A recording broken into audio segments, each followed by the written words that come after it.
Hi all, ಎಲ್ಲರೂ ಹೇಗಿದ್ದೀರಾ? ನಾನು ಚೆನ್ನಾಗಿದ್ದೀನಿ, ನೀವು ಸೂಪರಾಗಿದ್ದೀರಾ ಅಂತ ಅಂದ್ಕೊಳ್ತೀನಿ.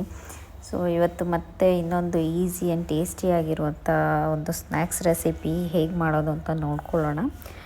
ಮೊದಲಿಗೆ ನೋಡಿ, ನಾನೊಂದು ಸ್ವೀಟ್ ಪೊಟೆಟೊ ತೊಗೊಂಡಿದ್ದೀನಿ, ಒಂದೆರಡು ಚಿಕ್ಕವು. ಅದಕ್ಕೆ ಒಂದು ಆಲೂಗಡ್ಡೆ ಹಾಕ್ಕೊಳ್ತಾ ಇದ್ದೀನಿ. ಬರೀ ಸ್ವೀಟ್ ಪೊಟೆಟೊನಲ್ಲೂ ನೀವು ಬೇಕಿದ್ರೆ ಮಾಡ್ಕೋಬೋದು. ಸೊ ಇದನ್ನು ನೀಟಾಗಿ ಬಾಯ್ಲ್ ಮಾಡಿಕೊಂಡು ಸ್ಕಿನ್ ನೀಟಾಗಿ ಪೀಲ್ ಮಾಡ್ಕೊಳ್ತಾ ಇದ್ದೀನಿ. ನನಗೆ ಉಗುರಿಲ್ಲ, ಸೊ ನೀಟಾಗಿ ಪೀಲ್ ಆಗ್ತಿಲ್ಲ ಅಂತೇಳಿ ಚಾಕುನಲ್ಲಿ ಮಾಡ್ಕೊಳ್ತಾ ಇದ್ದೀನಿ.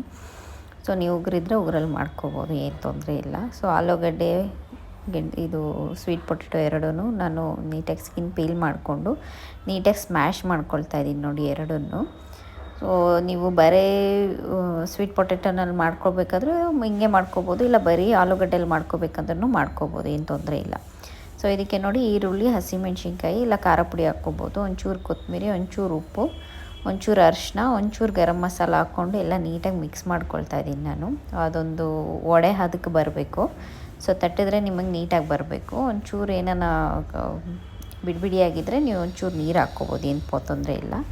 ಒಂದು ಪ್ಯಾನಿಗೆ ನೀಟಾಗಿ ಎಣ್ಣೆ ಫುಲ್ಲು ಸವರ್ಕೊಂಡು ನೋಡಿ, ಈ ಥರ ವಡೆ ಹದಕ್ಕೆ ತಟ್ಕೊಂಡು ಎಣ್ಣೆಯಲ್ಲಿ ಡೀಪ್ ಫ್ರೈ ಮಾಡ್ಕೋಬೋದು ಬೇಕಿದ್ರೆ. ನಾನು ಇದು ಮಕ್ಕಳಿಗೆ ಏನಾರ ಮಾಡ್ಕೊಳ್ಳೋದಾದ್ರೆ ತುಂಬ ಆಯಿಲಿ ಆಗುತ್ತೆ ಅಂತೇಳಿ ಹಾಗೆ ತವ ಮೇಲೆ ಬಿಸಿ ಮಾಡ್ಕೊಂಡಿದ್ದೀನಿ, ಬಾಯ್ಲ್ ಆಗಿರೋದು ಅಷ್ಟೇ. ನೋಡಿ, ಎರಡೆರಡು ನಿಮಿಷ ಎರಡೂ ಕಡೆ ಬೇಯಿಸ್ಕೊಂಡ್ರೆ ಈಸಿಯಾಗಿರೋವಂಥ ಸ್ನ್ಯಾಕ್ಸ್ ರೆಡಿ ಆಗೋಗುತ್ತೆ. ಮಕ್ಕಳು ಬಾಕ್ಸಿಗೆ ಮಾಡ್ಕೋಬೋದು, ಇಲ್ಲ ಈವ್ನಿಂಗ್ ತಿನ್ನೋದಕ್ಕೂ ಮಾಡ್ಕೋಬೋದು, ಬೇಗನೆ ಆಗೋಗುತ್ತೆ. ಸೊ ವಿಡಿಯೋ ಲೈಕ್ ಆಗಿದ್ದರೆ ಲೈಕ್ ಮಾಡಿ, ಶೇರ್ ಮಾಡಿ, ಸಬ್ಸ್ಕ್ರೈಬ್ ಮಾಡಿ. Thank you.